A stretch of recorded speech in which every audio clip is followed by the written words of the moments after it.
ద్విచక్ర వాహనాలను దొంగిలిస్తున్న వ్యక్తిని కర్నూలు పోలీసులు అరెస్ట్ చేశారు. గత 10 రోజుల కింద కర్నూలు ప్రభుత్వ ఆసుపత్రిలో ఓ ద్విచక్ర వాహనం కనబడకుండా పోయింది.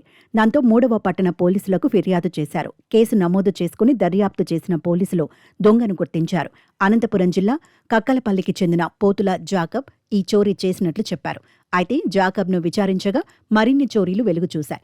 అతను ఏకంగా 42 బైక్లను దొంగతనం చేసినట్లు చెప్పాడు. నిందితుడు ఇచ్చిన సమాచారం మేరకు పోలీసులు వాటిని స్వాధీనం చేసుకున్నారు.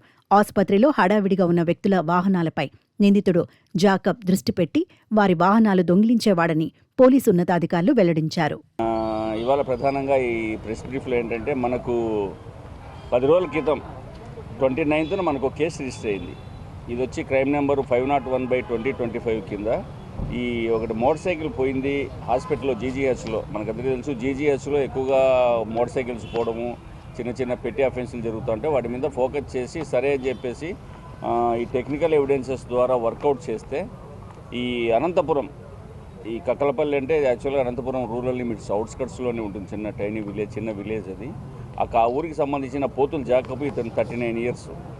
ఇతన్ని మీద సమాచారంతో వర్కౌట్ చేస్తే అతను యాక్చువల్గా మన కర్నూలు టైల్స్ వెనకాల అరుంధతి నగర్లో 9th అంటే ఇవాళ దొరికితే అతనితో పొజిషన్లో ప్రధానంగా మన దగ్గర పోయిన మోటార్ సైకిల్ దొరకడంతో పాటు తర్వాత అతన్ని పూర్తిగా ఎంక్వైరీ చేసి ఇంట్రాగేట్ చేసుకుంటూ పోతే కంటిన్యూగా అతని పొజిషన్లోంచి అతన్ని మొత్తం 42 వెహికల్స్ స్వాధీనం చేసుకోవడం అయింది. మోటార్ సైకిల్స్ అన్ని మీరు చూస్తూనే ఉన్నారు.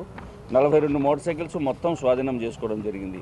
ఎందుకంటే బయట నుంచి డిఫరెంట్ పేషెంట్ల కోసము వాళ్ళు అటెండెంట్స్గా వస్తారు, మోటార్ సైకిల్ పెడతారు. వాళ్ళకున్న టెన్షన్లో కీసు వేయకపోవచ్చు, లేకపోతే అటెండెంట్గా లేకుండా కొంచెం ఫాస్ట్గా వెళ్ళిపోతారు లోపలికి.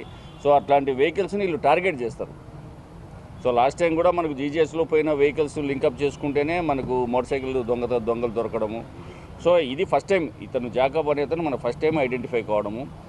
సో ఇంకా ఈ ఇంట్రాగేషన్ అయితే కొనసాగుతూ ఉంటుంది.